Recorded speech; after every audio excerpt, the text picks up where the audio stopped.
আজকে যে রেসিপিটা তোমাদের সাথে শেয়ার করতে চলেছি বন্ধুগণ, সেই রেসিপিটা কিন্তু দুর্দান্ত রেসিপি আর একটা মিষ্টান্ন রেসিপি আর সাবু দিয়ে। হ্যাঁ, প্রথম কথা সাবু দিয়ে। বাই দ্য ওয়ে, আমি চৈতালি আর তোমরা দেখছো চৈতালি লাইফস্টাইলে নিত্য নতুন রেসিপি। তো আজকে কিন্তু আমি সাবু দিয়ে পায়েস করব। অনেক তো চালের পায়েস, সিময়ের পায়েস, অনেক ধরনের পায়েস খেয়েছো, কিন্তু সাবুর পায়েস কখনো খেয়েছো? হ্যাঁ, অনেকে খেয়েছো, অনেকে খাওনি। যারা যারা খাওনি তাদের জন্য একদমই, আর যারা যারা খেয়েছো তারা অবশ্যই তো দেখবে। ঠিক আছে, তো চলো বেশি ভাত না বকে আমি কিভাবে তৈরি করলাম দুর্দান্ত এই রেসিপিটা শেয়ার করা যাক। চলো চলো চলো গো বন্ধুরা। দেখো, প্রথমেই কিন্তু আমি গ্যাস ধরে নিয়েছি। গ্যাস ধরেই কিন্তু পায়েসটার জন্য আমি কিন্তু দুধ বসিয়ে দিয়েছি। হ্যাঁ, দুধটাকে কিন্তু ভালো করে ফোটাতে পারে। এই দুধটা তোমরা দেখতে পাচ্ছ প্রচুর পরিমাণে ঘি হয়। আমরা কিন্তু এই ঘরের দুধে ঘিও বানাই আমরা, এটা কিন্তু খাঁটি গরুর দুধ। ঠিক আছে, ওই জন্য দেখতে পাচ্ছ কতটা সর জমেছে। তো এইদিকে আমার দুধটা দেখো কী সুন্দর ফুটে গেছে। হ্যাঁ, আর ভালো করে ফোটাতে হবে। আর এইদিকে কিন্তু আমি 1 লিটার যেহেতু দুধ নিয়ে নিয়েছি, তার জন্য কিন্তু 50 গ্রাম মোটা সাবু নিয়ে নিয়েছি। ঠিক আছে, যদি সরু পাতলা সাবু তোমাদের কাছে থাকে তাহলে তোমরা 100 গ্রাম নেবে, আর যদি মোটা সাবু থাকে তাহলে 50 গ্রাম নিলেই হয়ে যাবে।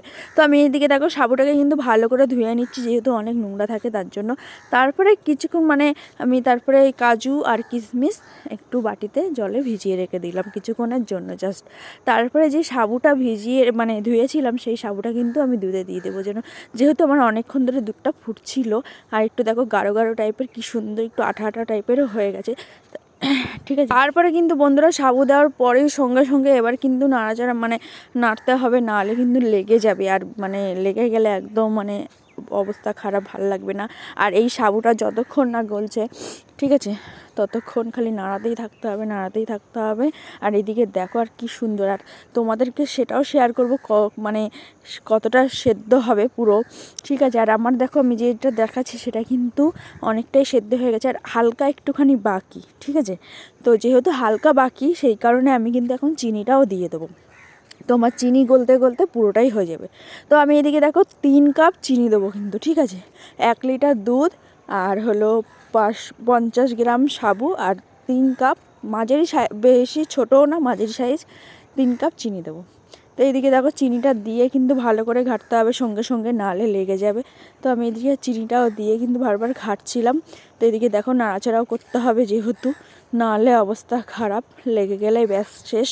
তো যাই হোক, আমার এদিকে সাবু হতে থাকো বন্ধুরা। চিনি দেওয়ার পর 10 মিনিট পর নাড়াচাড়া এইভাবে করার পর কিন্তু আমার দেখো পুরো সেদ্ধ হয়ে গেছে, আর কত সুন্দর না লাগছে। তারপরে কিন্তু আমি একটা বাটিতে নিয়ে নেব, আর তোমরা কিন্তু অবশ্যই বলবে কেমন হয়েছে। ঠিক আছে, তো কারা কারা সাবুর পায়েস এখনও পর্যন্ত খাওনি, তাড়াতাড়ি ঝটপট জলদি জলদি গিয়ে তৈরি করে একদম খেয়ে নাও। তারপরে লাস্টে যে আমি কাজু আর কিশমিশটা ভিজিয়েছিলাম সেটা কিন্তু দিয়ে দেবো। হ্যাঁ, এইবারেই কিন্তু দেবো। তো তোমরা অনেকেই ভাবছো তোমরা যখন ফুটে যায় তখন দিলে কি বলো তো, কিশমিশটা দিলে একটু দুধটা কেটে যায়, সেই কারণে আমি কিন্তু নামার পরে দিই। তো এইদিকে দেখো কারা কারা আমার মতো এরকম করো অবশ্যই কমেন্ট করো। বন্ধুরা যারা যারা নতুন আছো প্লিজ চ্যানেলটাকে সাবস্ক্রাইব করে দাও এক্ষুনি নতুন নতুন রেসিপি জানার জন্য। তো বন্ধুরা ভিডিওটা কিন্তু এই পর্যন্ত শেষ করছি। টাটা, সবাই ভালো থাকবে, সুস্থ থাকবে, টাটা।